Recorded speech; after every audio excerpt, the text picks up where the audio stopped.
Baik, teman-teman semuanya, Bismillahirrahmanirrahim. Assalamualaikum warahmatullahi wabarakatuh. Kalau Bu Devi kan pembawaannya kalem ya. Kalau saya sih kita nomor satu nyantai, gitu. Yang penting apa yang akan kita laksanakan dari pagi sampai siang ini bisa terrealisasi dengan baik. Teman-teman semua, ini bukan arahan ya. Kalau melihat dari apa yang akan kita nanti bahas sampai dengan siang, fokus grup diskusi ini sebetulnya terkait dengan sistem manajemen lingkungan. Terusnya yang kedua, sistem manajemen keselamatan kerja itu bukan hal yang baru. Di kita ini sudah ada SK-nya, ada update. Nah, tadi mungkin yang perlu digarisbawahi ini bahwa yang sekarang sedang kita coba laksanakan ini dalam proses kita akan mengupdate ketentuan-ketentuan yang sudah disusun sebelumnya. Mengapa kita update? Karena sudah ada perubahan-perubahan di eksternal. Ada undang-undang tadi ya, Undang-Undang Cipta Kerja. Kemudian juga ada tadi aturan Permen PUPR nomor 10 tahun 2001. 2021. Nah, kemudian kalau dari sistem manajemen lingkungan ada POJK. Ini sangat terkait nanti di tempatnya Bu Haning mungkin ya, di tempatnya Pak Trias. Nanti juga ujung-ujungnya ke Bu Lisya nih. Kenapa? Karena kita itu selaku korporasi harus membuat 2 laporan setiap akhir tahun. Annual report dan satu lagi sustainability report. Nah, sustainability report ini sangat kental isinya terkait dengan sistem manajemen lingkungan, keberlanjutan. Nah, waktu saya di Korsek nih teman-teman semuanya, agak kesulitan kita itu saat menyusun sustainability report. Kalau untuk annual report kan hal yang rutin ya, kita sudah prepare tuh. Biasanya tim di CCO dengan di tempatnya Bu Devi itu sudah mempersiapkan untuk annual report itu biasanya di bulan Oktober udah mulai kerja. Nanti targetnya itu selesai di bulan Maret, agar di RUPS tahunan itu 1 bulan sebelum RUPS itu sudah siap. Nah, annual report itu kalau kita ngelihat isinya sangat banyak. Nah, ini termasuk GCG juga ya, karena kan semua yang kita lakukan selaku perusahaan terbuka itu harus kita tuangkan sebagai bentuk keterbukaan informasi kita ke publik melalui annual report.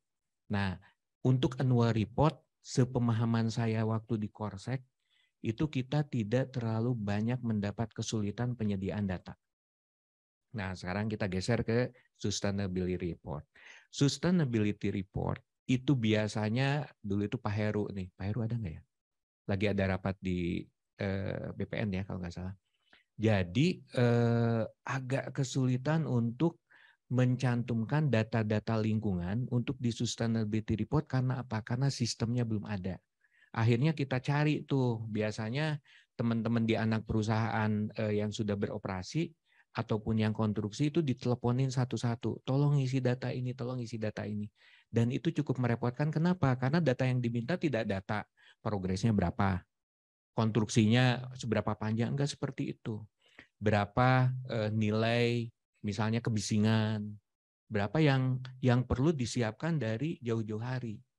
Nah, di pagi ini kita mengarah ke untuk membuat sistem lebih clear, sistem lebih tersiapkan sehingga saat kita di proses bisnis ya, dari mulai tempatnya Pak Jor merencanakan, kemudian dikonstruksi oleh tempatnya APJT konstruksi dikendalikan oleh Pak Victor, kemudian masuk di Pak Reza proses bisnis, bagaimana optimalisasi aset agar menghasilkan EBITDA yang tinggi, kemudian bagaimana di timnya Bu Dirop itu bisa merealisasikan SPM terrealisasi tidak hanya di jalan, tapi di rest area, dan bagaimana nanti di ujung nih, timnya Pak Ade itu bisa memastikan bahwa apa yang sudah dikerjakan di awal sampai dengan proses terakhir, itu bisa dituangkan dalam buku laporan keuangan yang baik.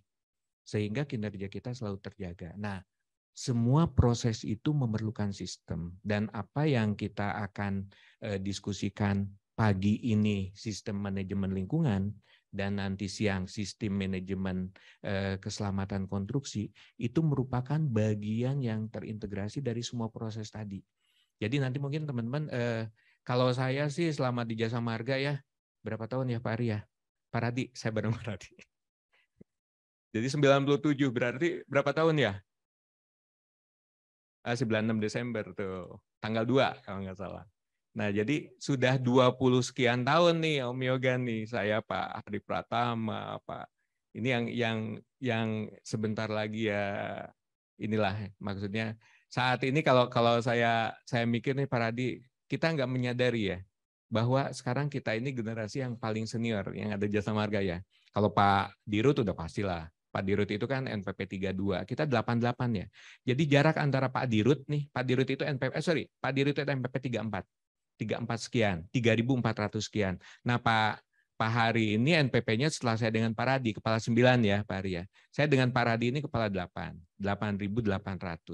Jadi jarak dari kepala 3.000, kepala 8.000 ini jauh banget nih. Nah, sesudah di generasinya sekarang saya, Pak Hari, Pak Aribowo, Pak Radi, sebenarnya udah generasi yang paling senior. Kalau ngelihat ke sebelumnya, NPP 7 itu Bu Tita ya. Bu Tita kan sebetulnya sudah purna. Pak Roy Darwi sudah purna. Pak Satria Ganepanto sudah purna. Coba sebut nama yang di atas NPP 88 yang saat ini masih aktif. Udah nggak ada kan ya, Bu Ira ya? Udah nggak ada ya? Artinya itu yang saat ini ada nih, terutama deretan depan ini, itu adalah generasi saat ini yang paling senior. Nah, mudah-mudahan sharing nanti saat diskusi ini bisa memperkaya kita menyiapkan dua sistem. Jadi pagi ini diskusi tentang sistem manajemen lingkungan dan yang kedua sistem manajemen keselamatan konstruksi. Nah, kalau kita lihat ya, ini dari materi yang ada, ini jadi kalau kita ngelihat nih, sebetulnya yang pertama pasti kita memenuhi keteraturan perundang-undangan ya, ketentuan-ketentuan yang berlaku. Jadi GCG-nya ini ada nih di sisi ini. Dan kalau kita balikin ke tata nilai kita, apa yang kita kerjakan itu harus selalu terkait. Nah, apa yang kita kerjakan ini kalau ngelihat dari sisi kriteria akhlak, yang pertama ya pasti kita di K yang pertama, kompeten. Kita harus memahami sistem. Jadi ini kalau pengalaman saya nih, Ibu Bapak, teman-teman semuanya, waktu ISO pertama tahun 97, itu disusun ISO, wah kita benar-benar wah apa nih administrasi nggak mendukung. Tapi kalau sistem itu dijalankan dan semua administrasinya mendukung, itu ujung-ujungnya akan meningkatkan kinerja. Seperti tadi ya. Jadi kalau kita siapkan ini sistem manajemen lingkungan, teman-teman nggak akan direpotkan nanti diteleponin saat nyusun sustainability report. Nah, kalau data-data itu tersedia, kita sekarang ini musimnya udah musim green, keberlanjutan gitu ya. Jadi tidak hanya dari sisi bisnis dan pelayanan, tetapi sekarang ini sudah mengarah ke green, keberlanjutan. Nah, itu tuh kalau kita ngelihat Green Toll Road, itu yang diinisiasi tahun 2019, itu baru kerasa sekarang. Apresiasi yang diperoleh dan diberikan ke Jasa Marga, itu Green Toll Road itu tidak hanya dari sisi inovasi, tapi bagaimana kita juga aware terhadap kondisi lingkungan. Nah, jadi saya sih melihat ini sebetulnya langkah untuk kita semakin maju dan kita bisa semakin meningkatkan kompetensi kita. Kemudian dari sisi yang terakhir ya, kalau akhlak ini kolaboratif, di sini itu sebetulnya yang paling berperan adalah timnya Bu Devi, di tempatnya Pak Dir KMR. Jadi menyusun sistem, ini kan di tempatnya Dir KMR, tapi yang maju ke depan, Dir pengembangan usaha. Nah, Dir pengembangan usaha di mana? Sistem manajemen keselamatan konstruksi. Nah, dan juga tentu lingkungan ya, karena semua yang kita lakukan pasti terkait dengan dua hal ini. Jadi teman-teman semuanya, kita sama-sama di JM Group ya, ada yang di anak perusahaan jalan tol yang sudah operasi, ada yang kita di konstruksi, kemudian ada yang di keuangan mensupport, human capital mensupport, kemudian operational bagaimana EBITDA-nya bisa meningkat di tempatnya Pak Reza tuh, teman-teman regional, kemudian JTT, dan bagaimana juga tempatnya Bu Dirop. Nah, ini semuanya kerja bareng. Jadi kalau saya melihat dengan pengalaman kita bareng-bareng di Jasa Marga, ayo kita bareng-bareng berkontribusi di bidang kita masing-masing. Kita lakukan semua yang kita siapkan untuk kemajuan kita bersama. Mungkin overall-nya ingin saya share itu sih sebetulnya. Nah, kalau secara teknisnya kita bisa lihat ya. Jadi tujuan kita melaksanakan FGD ini pasti nih pemenuhan peraturan perundangan. Tadi sudah disampaikan, ada Undang-Undang Cipta Kerja, ada POJK yang baru ya. POJK-nya saya catat ini POJK 51 tahun 2017 ya, Bu Dev ya. Ini saya nggak begitu hafal, tapi di POJK ini memang harus terkait dengan sistem manajemen lingkungan. Nah, kemudian di SMKK-nya ada Permen PUPR. Tadi Bu Devi sudah menyampaikan, jadi Permen PUPR nomor 10 2021. Nah, ini mungkin salah satu yang kita harus lihat di Undang-Undang Jasa Konstruksi juga ya. Ini kita semua kan sekarang sedang aktif untuk sertifikasi kita menjadi profesi di bidangnya masing-masing. Nah, itu salah satu dari sisi kompetensi. Udah diinisiasi timnya Pak Bagus dengan Bu Ira. Nah, kemudian sekarang dari sisi sistem diinisiasi oleh timnya Pak Ade, dikomandani Bu Devi, dan saya ada di ujung yang akan memanfaatkan ini dan sangat berkepentingan terhadap sistem. Nah, kemudian yang kedua implementasi ISO tentang sistem manajemen lingkungan, ISO 45001. Kalau ISO itu sifatnya secara administratif akan sangat merepotkan kita apabila kita tidak memahami sistemnya.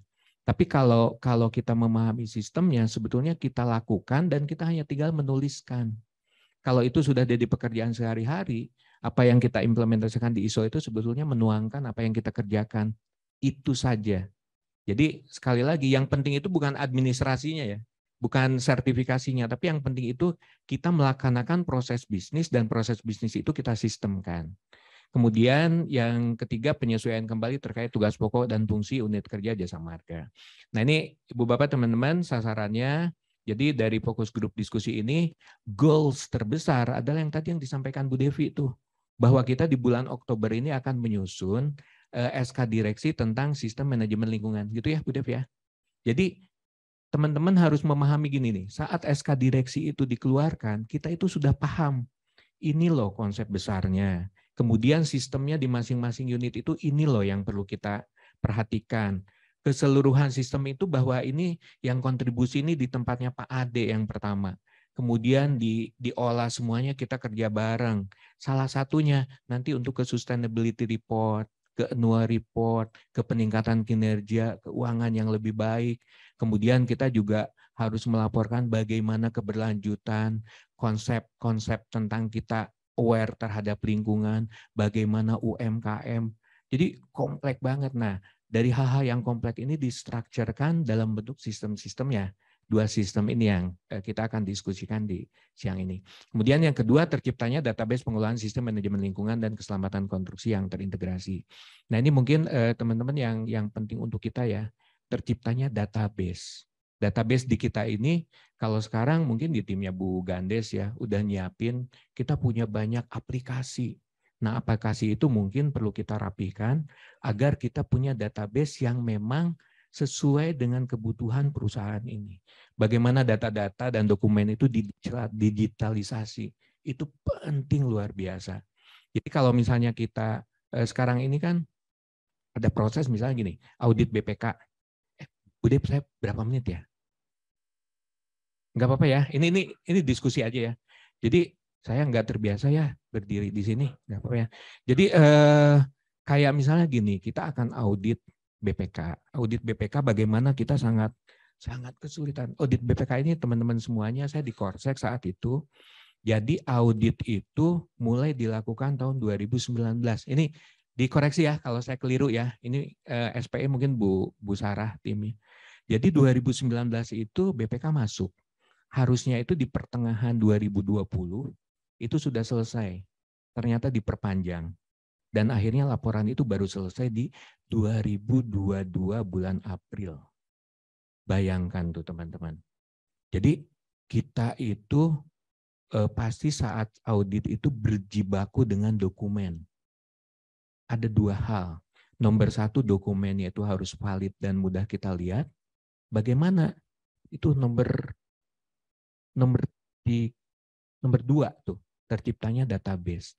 Kemudian faktor yang kedua adalah kita harus punya security untuk dokumen-dokumen apa yang memang untuk konsumsi internal dan mana-mana dokumen yang, jadi mungkin di tempatnya Bu Gandes ya, kemudian juga saat saya dulu sama Ires kalau nggak salah, itu sudah ada tuh SK-nya.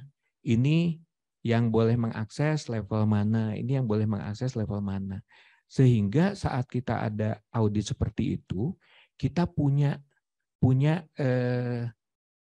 aturan yang clear.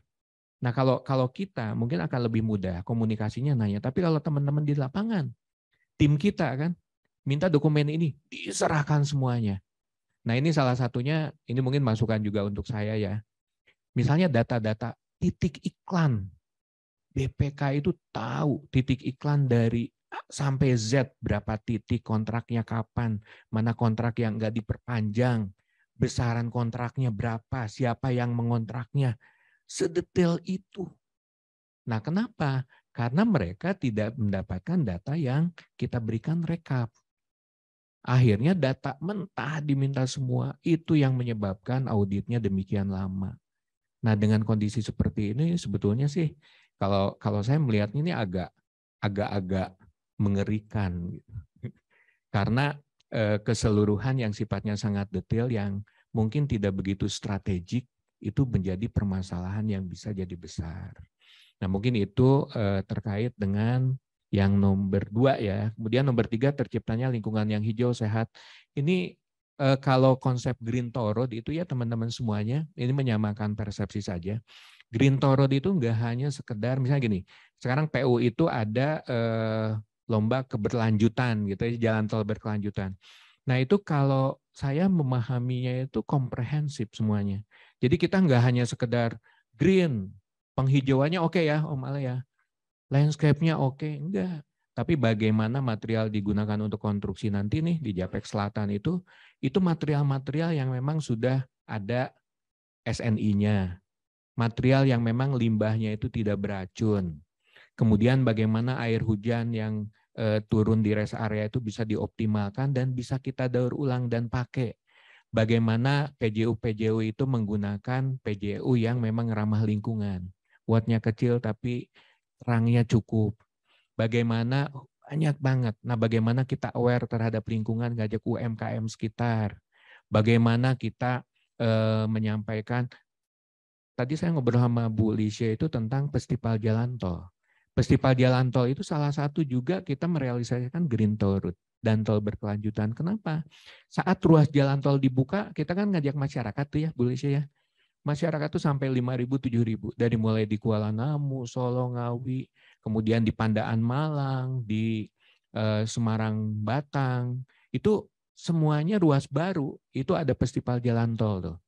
Bagaimana kita ngajak masyarakat untuk ikut melihat nih di jalan tol yang ada di wilayahnya mereka. Kita ngajak, kemudian UMKM jalan bareng, kita aware terhadap lingkungan, Pemda setempat diajak.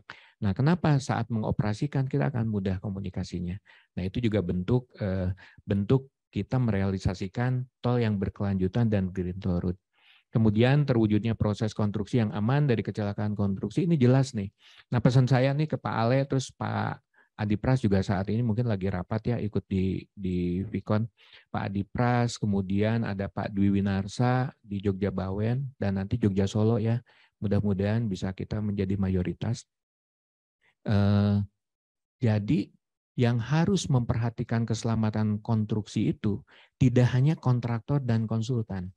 Jadi nggak cukup nih Om Ale misalnya gini, oh di konsultan udah ada yang pakai baju merah, ya di kontraktor udah ada yang pakai baju merah yang aware tentang keselamatan. Bagaimana kalau truk-truk itu masuk ke lokasi proyek keluar lagi banyak kita semprot jangan menimbulkan licin di luar gitu ya. Kemudian kecepatannya harus dijaga kalau ngambil tanah boro ke lokasi itu udah aman kalau misalnya ada pengawalan. Udah cukup dengan itu. Tetapi dari sisi owner, dari sisi kita juga harus menerapkan. Karena aturan di perundang-undangan kewajiban untuk merealisasikan keselamatan kerja konstruksi itu tidak hanya di kontraktor dan konsultan pengawas, tetapi juga di pemilik proyek, di owner di kita. Nah makanya sekarang Bu Devi menginisiasi ini untuk kita membahas fokus grup diskusi untuk dapat masukan ya, agar nanti SK direksi yang kita lagi susun dan nanti mudah-mudahan di bulan Oktober ini bisa diberlakukan, itu bisa sesuai dengan kebutuhan kita. Mungkin itu ya. Kemudian nomor 5, tercapainya kepuasan pelanggan dan stakeholder. Teman-teman, ini kalau pengalaman saya ya, kepuasan dari stakeholder, kemudian pelanggan itu aspeknya dari segala hal. Jadi tidak hanya yang paling dominan, tentu ini di tempatnya Budirop, itu pasti itu standar pelayanan minimal, kemudian di jalan, kemudian di rest area. Tetapi juga bagaimana kita aware terhadap lingkungan. Bagaimana UMKM nih, ini di tempatnya kemarin saya dari Jogja Bawen ya, dampingi Pak Dirut. Bagaimana permintaan Pak Sultan itu, rest area itu bisa juga dinikmati dari masyarakat sekitar. Jadi kalau rest area seperti sekarang nih, ada di satu titik tertentu ya, masyarakat kan nggak bisa menikmati karena harus masuk jalan tol. Sehingga beliau minta di ujung diakses, agar masyarakatnya bisa dari akses, meskipun tidak menggunakan jalan tol, tapi pengguna jalan tol juga bisa mengakses. Nah, ini bentuk inovasi-inovasi improvement yang kita bertujuan untuk yang nomor 5, tercapainya kepuasan pelanggan. Nah, pelanggan kita itu ya kalau Pak Sultan itu pelanggan kelas berat gitu ya. Tapi masyarakat sekitar jalan tol itu pelanggan kita juga. Minimal mereka masyarakat yang terdampak dengan adanya jalan tol. Jadi saya ingin mengajak kita semua nomor 1 untuk lebih memahami secara keseluruhan nih. Jadi jangan karena saya dulu merasa gini tuh ini sistem apalagi nih, administrasi apalagi, pasti di kita gitu. Tapi kalau kita coba memahami keseluruhan, kita bisa meningkatkan kompetensi kita gitu. Bahwa kalau kita ngomongin SML dengan SMK2 ini nggak hanya itu loh. Banyak aspek-aspek kita memenuhi GCG, kita update proses bisnis, kita mendukung agar data yang tadi ya, yang terciptanya database itu mendukung nanti tim yang nyusun sustainability report dan annual report gitu. Jadi teman-teman saya ajak untuk memahami secara lebih komprehensif, memahami semua prosesnya sehingga kita ngerti kenapa kita mengeksekusi sistem ini. Dan dengan sistem ini itu kita bisa mendapatkan akselerasi yang lebih baik ya. Siapa melakukan apa, data apa yang diperlukan, tahapannya seperti apa, dan ujung-ujungnya yang tadi saya sampaikan, tidak hanya sekedar itu. Ada audit loh, ada BPK yang masuk. Kemudian kalau kita nggak sesuai dengan ketentuan gitu, ada Bu Sarah dan tim yang mengaudit kita semua gitu. Nah, kalau kita melakukan sistem ini dengan baik, kita confident. Kita tahu kompetensinya seperti tadi ya, tata nilai akhlaknya kita lakukan, bagaimana kompetensi, bagaimana kolaboratif ini kita lakukan. Ya, kalau kita detail semua ini bentuk amanah kita meningkatkan kompetensi kan. Bagaimana kita menyusun ini agar kita harmonis semuanya. Kalau harmonis, kolaboratifnya lebih baik. Nah, sebetulnya bisa cerita banyak hal kalau menurut saya sih, asal kita memang melihat segala sesuatunya lebih komprehensif dan ujung-ujungnya tentu kita lakukan ini untuk kemajuan Jasa Marga. Ibu Bapak teman-teman semuanya, kalau Jasa Marga maju, kita juga sebagai karyawannya maju, keluarga kita tersupport dan masyarakat akan terdukung. Jadi kalau kita bekerja untuk perusahaan dengan baik, insya Allah kita juga akan terdampak. Kita bekerja dengan baik, pengalaman saya sih, nanti kita secara personal juga akan terdukung dengan kinerja perusahaan yang baik tersebut. Jadi ayo kita sama-sama ngomong bahwa kita ini Jasa Marga Group gitu. Nah, saya berani ngomong di sini ya, Pak Radi ya, karena kita saat ini kan generasi paling senior nih. Generasi yang paling senior udah 20 tahun lebih gitu. Nah, ini ibaratnya ya kalau saya kakak ke adiknya lah. Nanti kan sebetulnya perusahaan ini ke depan ini pasti harus berestafet kepada generasi selanjutnya. Dan saya sangat bersyukur kita banyak sekali talents yang secara kompetensi dan attitude-nya sudah siap lah untuk menduduki jabatan yang lebih tinggi. Buktinya apa? Buktinya Adri di HK, kemudian Bu Vera di ADI, Bu Ayu di Wika, Bu Lucy di Surveyor Indonesia. Itu sudah sangat membuktikan bahwa Jasa Marga sudah sangat improvement dari sisi penyediaan talent dan human capital-nya sampai dipercaya. Gitu. Mungkin itu Secara gambaran besar itu ya teman-teman. Jadi tujuan, manfaat, sasaran untuk kita fokus grup sampai siang. Kemudian tindak lanjutnya nanti ada SK direksi ya tentang sistem manajemen lingkungan. Kemudian SK tentang pedoman keselamatan konstruksi ini update dari yang sebelumnya.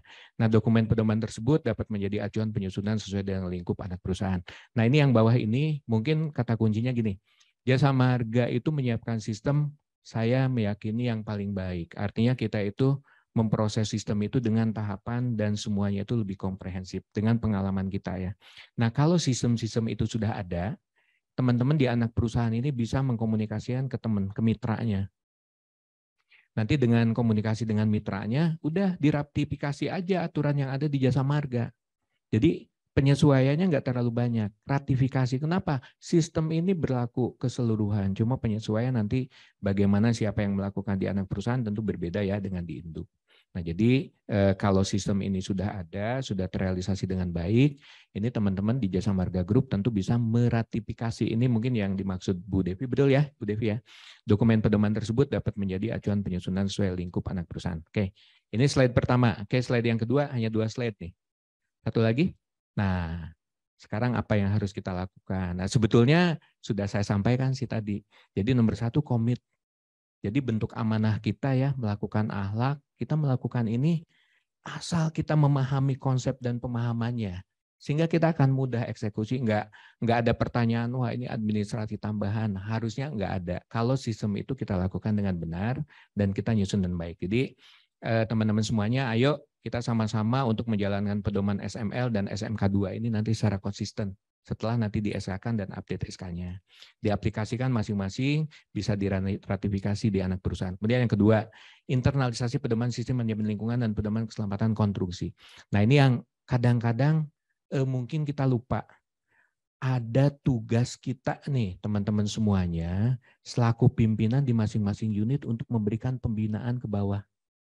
Itu bagus banget. Saya awal-awal di Jasa Marga ini, alhamdulillah diberi kesempatan banyak berpindah ke banyak unit ya. Kadang-kadang saya misalnya naik kayak gini, ini kalau di pemeliharaan ini bagaimana? Nah saat itu kepala bagiannya itu Pak Hasanuddin. Agak sulit nyari waktu Pak Hasan karena kesibukan beliau. Nah kalau kita bisa membiasakan untuk sharing ya, kan sebetulnya di kita kalau sekarang gini, tentang operasional kita perlu informasi dari Bu Atika. Bu Atika kesibukannya luar biasa. Tapi ada timnya yang lain yang bisa kita minta sharing. Nah gitu. Orang-orangnya sekarang sudah semakin banyak, tidak seperti dulu yang hanya beberapa orang saja. Kalau misalnya dulu Pak Hasanuddin yang saya nggak ketemu, saya agak sulit nyari dari yang lain. Tapi kan sekarang di OMM udah banyak yang memang memahami sistem proses bisnis operasional. Kemudian di tempatnya Pak Victor ada Eci, kemudian tempatnya Pak George, ada Gibran, ada Rahmat, bisa sharing tuh, gitu.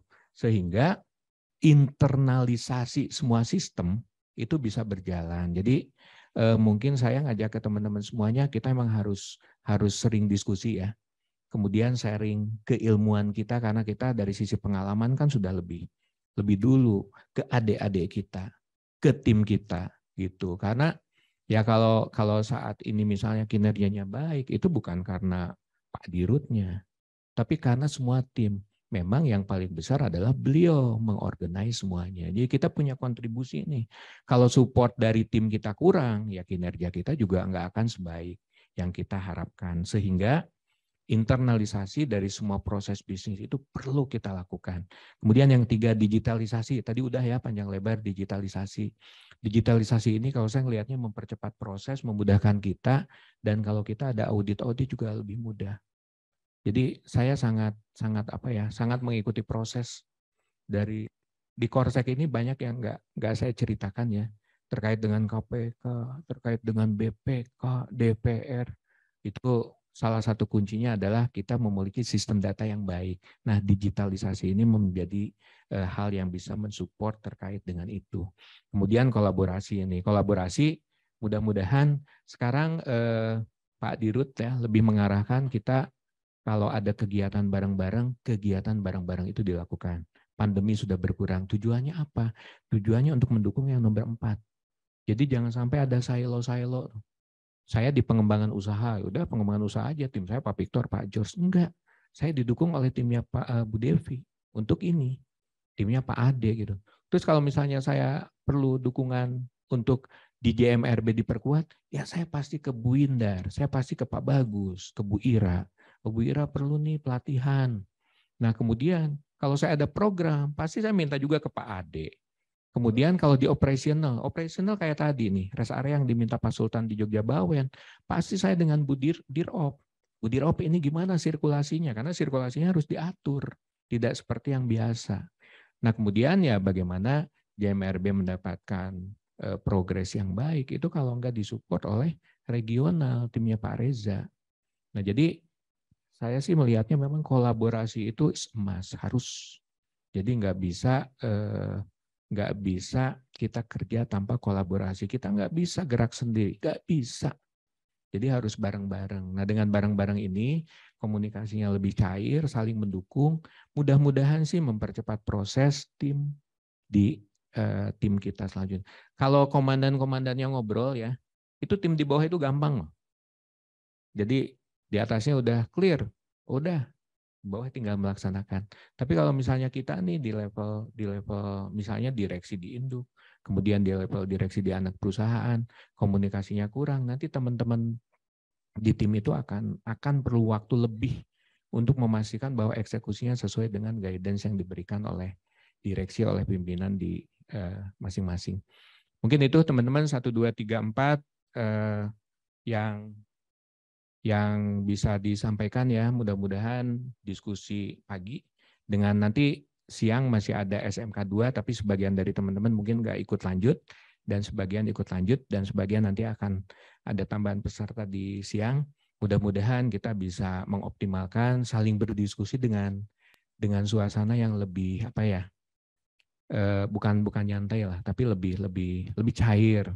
Diskusi bisa terjalin agar nanti bisa memberikan kontribusi yang terbaik saat Bu Devi menginisiasi untuk nanti keluarnya 2 SK terkait dengan SML dan SMK 3. Mungkin itu aja sih teman-teman yang ingin disampaikan. Jadi yang terakhir, nah ini mungkin saya dipesenin Bu, berarti sekarang lagi tren ini ya, buat pantun ya. Ya Mi ya, baca pantun ya Mi ya. Ini pesanan Bu Devi gitu. Saya nggak ngerti nih Bu Devi dari tadi ikan terus sekarang ikan. Apa terkait nggak ya? Karena saya sekarang lagi intensif untuk ber ber ya sebenarnya sih nomor 1 hobi gitu ya. Saya tahu hobi ini baru 3 tahun yang lalu dan saya ngelihat kenapa enggak saya coba upayakan bisnis. Nah ini pesan terakhir saya ingat Pak Sofyan nih Pak Hari. Dan saya dengan teman-teman kan ketemu Pak Sofyan juga masih ya, terakhir kapan ya? Seminggu yang lalu, 2 minggu yang lalu ya. Dari beliau tuh banyak sharing knowledge yang bisa kita ambil. Salah satunya adalah kita harus mempersiapkan saat kita nanti masuk ke periode kita purna dari jasa marga. Itu yang paling penting. Dan itu tidak bisa tuh umur 51, 52 baru gerak. Enggak. Itu harus dari jangka waktu yang cukup panjang. Saya dari tahun 2012. Nah, saya ingat banget 2012. Saya memulai dari tahun 2012. Jadi 10 tahun yang lalu ya. Dan kalau yang hobi jadi bisnis itu ketemunya belakangan. Jadi saya sangat merasakan kalau kita berbisnis di luar rumah yang jauh, itu waktu 1-2 jam tuh. Saya ingat pesan Pak Komut, Pak Yuswanda. Jadi kalau Pak Yuswanda itu kalau ngomong ke saya pasti Kang Agus, kalau mau usaha jangan jauh dari rumah, maksimal sejam. Nah itu saya rasakan. Jadi kalau kita misalnya beternak ayam, kambing, sapi gitu ya, jaraknya di kampung kita yang 2, 3, 4, 5 jam, bukan jangan. Kalau mau diseriusin itu agak berat karena kita perlu alokasi waktu. Nah mungkin dengan kita sambil kerja seperti sekarang, dapat sharing dari yang sudah lebih ahli ya. Kalau saya sangat merefer apa yang disampaikan Pak Sofyan. Cuma mazhab saya dengan mazhab Pak Sofyan agak berbeda. Jadi Pak Sofyan lebih ke market, saya itu market kecil saja. Nah kalau Pak Sofyan mungkin hampir 100% ya melalui saham, saya mungkin 30% saja. 70 saat ini saya sektorial. Jadi yang lebih bisa ada tambahan kerja orang gitu ya. Tapi saya harus kerja keras. Kenapa? Kalau saham itu kan mau kecil besar kapanpun bisa ya. Nah kalau bisnis yang kita lakukan itu tentu modal harus keluar, harus ada aset, harus punya waktu ini itu. Itu bergantung dari kenyamanan kita semua. Jadi mungkin di kesempatan ini juga saya endorse teman-teman. Persiapkan masa purna bakti itu dari sekarang. Waktu yang kita jalani itu enggak lama. Saya merasa masih masuk jasa marga masih baru nih dengan Pak Ari, dengan kita semua ada pelatihan. Tiba-tiba sekarang saya udah pensiun duluan. Nanti teman-teman ini jadi generasi senior yang bareng saya. Ada Pak Victor juga setahun, 2 tahun, 3 tahun, 4 tahun, nanti ada generasi baru terus. Nah, kita persiapkan agar kita nanti bisa menikmati dengan baik seluruh hidup kita punya kualitas yang baik ya, saat menikmati pekerjaan dengan baik, berkontribusi dengan baik, dan nanti maupun saat kita sudah purna dari jasa marga. Mungkin itu teman-teman sudah panjang lebar ke sini ke sana ya. Jadi rasanya itu sih yang perlu disampaikan sesuai dengan apa yang kita akan lakukan di FGD siang ini. Mohon maaf bila apa yang saya sampaikan ini agak melantur ke sini ke sana ya. Itu lebih ke karena saya sih ingin sharing ya, karena saat ini balik lagi sih saya Pak Hari Pratama, Pak Charles, Pak Ari Wibowo, Pak Radi, terus Pak Dadan lagi tuh, Pak Dadan, terus Pak Rudi Hardiansah, Pak George, siapa lagi yang generasi senior, Denny setelahnya, Om Yoga setelahnya, Lambang setelahnya. Ini kan generasi-generasi yang saat ini paling senior di Jasa Marga sudah 25 tahun, sudah 25 tahun. Jadi itu ya teman-teman ya, terima kasih atas waktu yang dialokasikan untuk mendengarkan apa yang saya sampaikan. Mudah-mudahan apa yang kita lakukan sampai dengan siang ini bermanfaat, dan mudah-mudahan apa yang saya sampaikan ini bisa sedikit menambah masukan untuk kita semua saat kita menginisiasi dan melaksanakan SML, SMK 3, dan mudah-mudahan ada informasi sedikitlah bahwa kita memang harus mempersiapkan kita ya saat sekarang di Jasa Marga meningkatkan kompetensi, dan nanti kita siapkan saat kita menuju masa purna apabila kita diberi kesempatan dan umur oleh Yang Maha Kuasa. Terima kasih. Billahi taufiq wal hidayah. Assalamualaikum warahmatullahi wabarakatuh.